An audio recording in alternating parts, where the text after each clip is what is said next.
السلام علیکم ناظرین، امید ہے آپ سب خیریت سے ہوں گے۔ پچھلی ویڈیو میں حضور اقدس صلی اللہ تعالی علیہ وسلم کا نسب نامہ بیان کیا گیا تھا۔ آج کی ویڈیو میں حضور صلی اللہ تعالی علیہ وسلم کا بچپن اور ولادت باسعادت بیان کیا جائے گا، لہذا اب تمام ناظرین سے گزارش ہے کہ ویڈیو کو پورا سنیں اور شیئر کریں۔ حضور اقدس صلی اللہ تعالی علیہ وسلم کی تاریخ پیدائش میں اختلاف ہے، مگر قول مشہور یہی ہے کہ واقعہ اصحاب فیل سے 55 دن کے بعد 12 ربیع الاول مطابق 20 اپریل 571 عیسوی ولادت باسعادت کی تاریخ ہے، اور اہل مکہ کا بھی اسی پر عمل درد آمد ہے کہ وہ لوگ 12ویں ربیع الاول ہی کو کاشانہ نبوت کی زیارت کے لیے جاتے ہیں اور وہاں میلاد شریف کی محفل منعقد کرتے ہیں۔ تاریخ اسلام میں یہ وہ نرالا اور عظمت والا دن ہے کہ اسی روز عالم ہستی کے ایجاد کا باعث، گردش لیل و نہار کا مطلوب، خلق آدم کا رمز، کشتی نوح کی حفاظت کا راز، بانی کعبہ کی دعا، ابن مریم کی بشارت کا ظہور ہوا۔ کائنات وجود کے الجھے ہوئے گیسوؤں کو سنوارنے والا، تمام جہان کے بگڑے نظاموں کو سدھارنے والا، یعنی وہ نبیوں میں رحمت لقب پانے والا، مراد غریبوں کی برلانے والا، مصیبت میں غیروں کے کام آنے والا، وہ اپنے پرائے کا غم کھانے والا، فقیروں کا ماوا، ضعیفوں کا ملجا، یتیموں کا والی، غلاموں کا مولا، سند الاصفیاء، اشرف الانبیاء، احمد مجتبی محمد مصطفیٰ صلی اللہ تعالی علیہ وسلم عالم وجود میں رونق افروز ہوئے اور پاکیزہ بدن ناف بریدہ ختنہ کیے ہوئے خوشبو میں بسے ہوئے بحالت سجدہ مکہ مکرمہ کی مقدس سرزمین میں اپنے والد ماجد کے مکان کے اندر پیدا ہوئے۔ باپ کہاں تھے جو بلائے جاتے اور اپنے نو نہال کو دیکھ کر نہال ہوتے؟ وہ تو پہلے ہی وفات پا چکے تھے۔ دادا بلائے گئے جو اس وقت طواف کعبہ میں مشغول تھے۔ یہ خوشخبری سن کر دادا حضرت عبد المطلب خوش ہو کر حرم کعبہ سے اپنے گھر آئے اور والہانہ جوش محبت میں اپنے پوتے کو کلیجے سے لگا لیا۔ پھر کعبہ میں لے جا کر خیر و برکت کی دعا مانگی اور محمد نام رکھا۔ سبحان اللہ۔ آپ صلی اللہ تعالی علیہ وسلم کے چچا ابو لہب کی لونڈی سویبہ خوشی میں دوڑتی ہوئی گئی اور ابو لہب کو بھتیجا پیدا ہونے کی خوشخبری دی، تو اس نے اس خوشی میں شہادت کی انگلی کے اشارے سے سویبہ کو آزاد کر دیا، جس کا فائدہ ابو لہب کو یہ ملا کہ اس کی موت کے بعد اس کے گھر والوں نے اس کو خواب میں دیکھا اور حال پوچھا، تو اس نے اپنی انگلی اٹھا کر یہ کہا کہ تم لوگوں سے جدا ہونے کے بعد مجھے کچھ کھانے کو پینے کو نہیں ملا مگر اس کے کہ سویبہ کو آزاد کرنے کے سبب سے اس انگلی کے ذریعہ کچھ پانی پلا دیا جاتا۔ سبحان اللہ۔ ہمارے آقا جناب محمد رسول اللہ صلی اللہ تعالی علیہ وسلم کی پیدائش کی خوشی میں ابو لہب جیسا کافر کو جب فائدہ ہو تو اسی موقع پر حضرت شیخ عبدالحق محدث دہلوی رحمۃ اللہ علیہ نے ایک بہت ہی فکر انگیز اور بصیرت افروز بات تحریر فرمائی ہے، جو اہل محبت کے لیے نہایت ہی لذت بخش ہے۔ وہ لکھتے ہیں کہ اس جگہ میلاد کرنے والوں کے لیے ایک سند ہے، یعنی اس جگہ ایک میلاد کرنے والوں کے لیے ایک سند ہے کہ آن حضرت صلی اللہ تعالی علیہ وسلم کی شب ولادت میں خوشی مناتے ہیں اور اپنا مال خرچ کرتے ہیں۔ تو مطلب یہ ہے کہ جب ابو لہب کو جو کافر تھا اس کی مذمت میں قرآن نازل ہوا اور آن حضرت صلی اللہ علیہ وسلم کی ولادت پر خوشی منانے اور باندھی کا دودھ خرچ کرنے پر جزا دی گئی، تو اس مسلمان کا کیا حال ہوگا جو آن حضرت صلی اللہ تعالی علیہ وسلم کی محبت میں سرشار ہو کر خوشی مناتا ہے اور اپنا مال خرچ کرتا ہے۔ مولود النبی صلی اللہ تعالی علیہ وسلم کیا ہے اور کیا ہے؟ جس مقدس مکان میں حضور اقدس صلی اللہ تعالی علیہ وسلم کی ولادت ہوئی، تاریخ اسلام میں اس مقام کا نام مولود النبی صلی اللہ علیہ وسلم یعنی نبی کی پیدائش کی جگہ ہے۔ یہ بہت ہی متبرک مقام ہے۔ سلاطین اسلام نے اس مبارک یادگار پر بہت ہی شاندار عمارت بنا دی تھی، جہاں اہل حرمین شریفین اور تمام دنیا سے آنے والے مسلمان دن رات محفل میلاد شریف منعقد کرتے اور صلاۃ و سلام پڑھتے رہتے تھے۔ چنانچہ حضرت شاہ ولی اللہ حق محدث دہلوی رحمۃ اللہ تعالی علیہ نے اپنی کتاب فیوز الحرمین میں تحریر فرمایا ہے کہ میں ایک مرتبہ اس محفل میلاد شریف میں حاضر ہوا جو مکہ مکرمہ میں 12 ربیع الاول کو مولد النبی صلی اللہ علیہ وسلم میں منعقد ہوئی تھی۔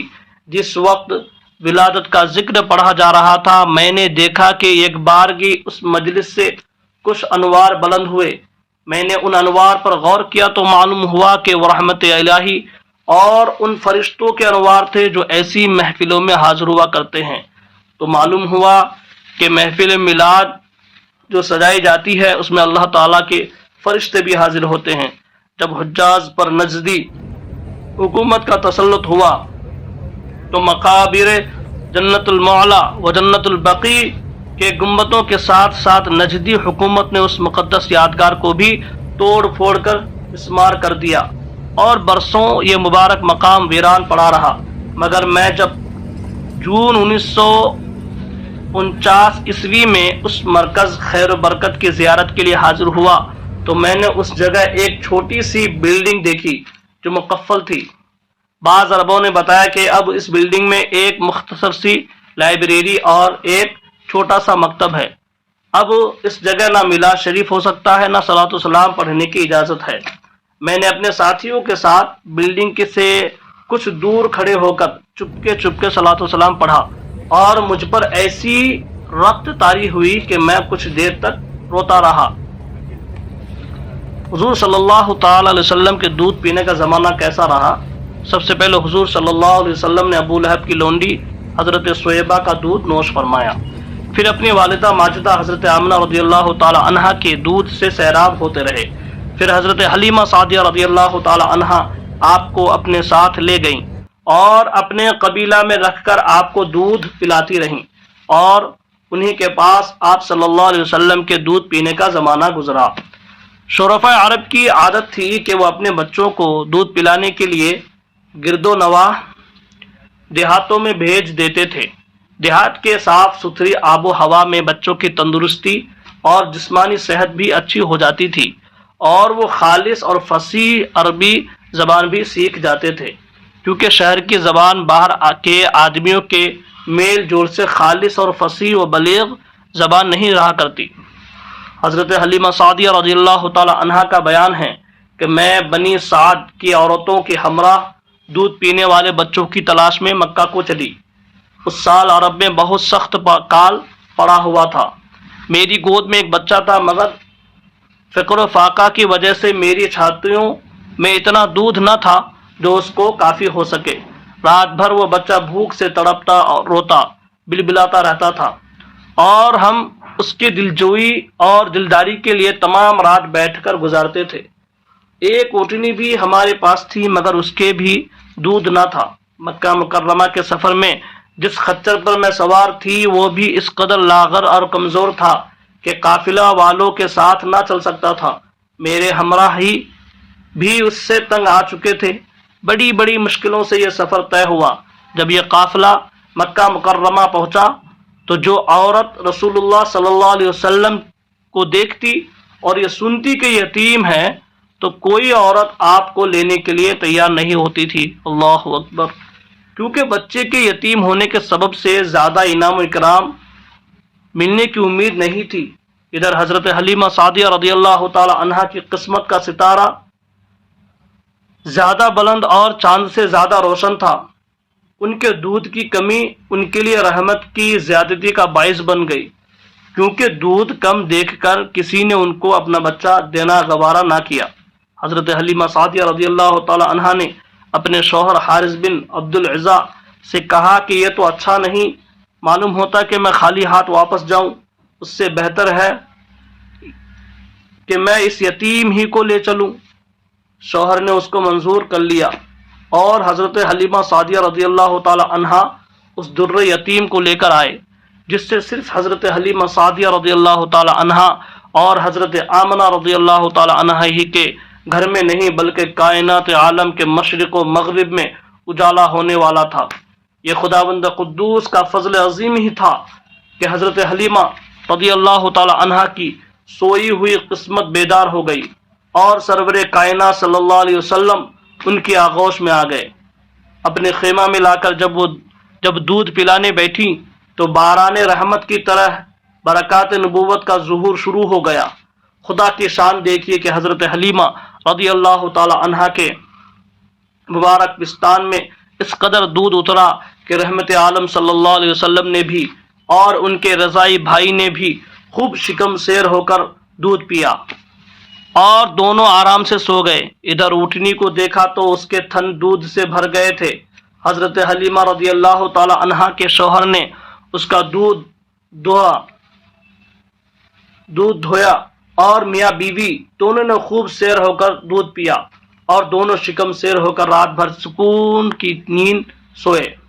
حضرت حلیمہ رضی اللہ تعالی عنہا کا شوہر حضرت محمد مصطفیٰ صلی اللہ علیہ وسلم کی یہ برکتیں دیکھ کر حیران رہ گیا اور کہنے لگا کہ حلیمہ تم بڑا ہی مبارک بچہ لائی ہو۔ حضرت حلیمہ رضی اللہ تعالی عنہا نے کہا کہ واقعی مجھے بھی یہی امید ہے کہ یہ نہایت ہی بابرکت بچہ ہے اور خدا کی رحمت بن کر ہم کو ملا ہے، اور مجھے یہی توقع ہے کہ اب ہمارا گھر خیر و برکت سے بھر جائے گا۔ حضرت حلیمہ رضی اللہ تعالی عنہا فرماتی ہیں کہ اس کے بعد ہم رحمت عالم صلی اللہ تعالی علیہ وسلم کو اپنی گود میں لے کر مکہ مکرمہ سے اپنے گاؤں کی طرف روانہ ہوئے تو میرا وہی خچر اب اس قدر تیز چلنے لگا کہ کسی کی سواری اس کے گردنے کو نہیں پہنچتی تھی۔ قافلہ کی عورتیں حیران ہو کر مجھ سے کہنے لگیں کہ اے حلیمہ رضی اللہ تعالی عنہا، کیا یہ وہی خچر ہے جس پر تم سوار ہو کر آئی تھی یا کوئی دوسرا تیز رفتار خچر تم نے خرید لیا ہے؟ الغرض ہم اپنے گھر پہنچے، وہاں سخت قحط پڑا ہوا تھا، تمام جانوروں کے تھن میں دودھ خشک ہو چکے تھے، لیکن میرے گھر میں قدم رکھتے ہی میری بکریوں کے تھن دودھ سے بھر گئے۔ اب روزانہ میری بکریاں جب چراگاہ سے گھر واپس آتی تو ان کے تھن دودھ سے بھرے ہوئے ہوتے، حالانکہ پوری بستی میں اور کسی کو اپنے جانوروں کا ایک قطرہ دودھ نہیں ملتا تھا۔ میرے قبیلے والوں نے اپنے چرواہوں سے کہا کہ تم لوگ بھی اپنے جانوروں کو اسی جگہ چراؤ جہاں حلیمہ سعدیہ رضی اللہ تعالی عنہا کے جانور چرتے ہیں۔ چنانچہ سب لوگ اب اسی چراگاہ میں اپنے مویشی چرانے لگے جہاں میری بکریاں چرتی تھی، مگر یہاں تو چراگاہ اور جنگل کا کوئی عمل دخل ہی نہیں تھا۔ یہ تو رحمت عالم صلی اللہ علیہ وسلم کے برکات نبوت کا فیض تھا جس کو میں اور میرے شوہر کے سوا میری قوم کا کوئی شخص نہیں سمجھ سکتا تھا۔ الغرض اسی طرح ہر دم ہر قدم پر ہم برابر آپ صلی اللہ علیہ وسلم کی برکتوں کا مشاہدہ کرتے رہے، یہاں تک کہ 2 سال پورے ہو گئے اور میں نے آپ کا دودھ چھڑا دیا۔ آپ صلی اللہ علیہ وسلم کی تندرستی اور نشو و نما کا حال دوسرے بچوں سے اتنا اچھا تھا کہ 2 سال میں آپ صلی اللہ علیہ وسلم خوب اچھے بڑے معلوم ہونے لگے۔ اب ہم دستور کے مطابق رحمت عالم صلی اللہ علیہ وسلم کو ان کی والدہ کے پاس لائے اور انہوں نے حسب توفیق ہم کو انعام و اکرام سے نوازا۔ وہ قاعدہ کے مطابق اب ہمیں رحمت عالم صلی اللہ علیہ وسلم کو اپنے پاس رکھنے کا کوئی حق نہیں تھا، مگر آپ صلی اللہ علیہ وسلم کی برکات نبوت کی وجہ سے ایک لمحہ کے لیے بھی ہم کو آپ صلی اللہ علیہ وسلم کی جدائی گوارا نہیں تھی۔ عجیب اتفاق کہ اس سال مکہ معظمہ میں وبائی بیماری پھیلی ہوئی تھی، چنانچہ ہم نے اس وبائی بیماری کا بہانہ کر کے حضرت بی بی آمنہ رضی اللہ تعالی عنہا کو رضامند کر لیا اور پھر ہم رحمت عالم صلی اللہ علیہ وسلم کو واپس اپنے گھر لائے اور پھر ہمارا مکان رحمتوں اور برکتوں کی کان بن گیا اور آپ ہمارے پاس نہایت خوش و خرم ہو کر رہنے لگے۔ جب آپ صلی اللہ علیہ وسلم کچھ بڑے ہوئے تو گھر سے باہر نکلتے اور دوسرے لڑکوں کو کھیلتے ہوئے دیکھتے، مگر خود ہمیشہ ہر قسم کے کھیل کود سے علیحدہ رہتے۔ ایک روز مجھ سے کہنے لگے کہ اماں جان، میرے دوسرے بھائی بہن دن بھر نظر نہیں آتے، یہ لوگ ہمیشہ صبح کو اٹھ کر روزانہ کہاں چلے جاتے ہیں؟ میں نے کہا کہ یہ لوگ بکریاں چرانے چلے جاتے ہیں۔ یہ سن کر آپ نے فرمایا، مادر مہربان، آپ مجھے بھی میرے بھائی بہنوں کے ساتھ بھیجا کیجیے۔ چنانچہ آپ صلی اللہ علیہ وسلم کے اصرار سے مجبور ہو کر آپ کو حضرت حلیمہ رضی اللہ تعالی عنہا نے اپنے بچوں کے ساتھ چراگاہ جانے کی اجازت دے دی، اور آپ روزانہ جہاں حضرت حلیمہ رضی اللہ تعالی عنہا کی بکریاں چرتی تھی تشریف لے جاتے، اور بکریاں چراگاہوں میں لے جا کر ان کی دیکھ بھال کرنا جو تمام انبیاء اور رسولوں علیہ الصلوۃ والسلام کی سنت ہے۔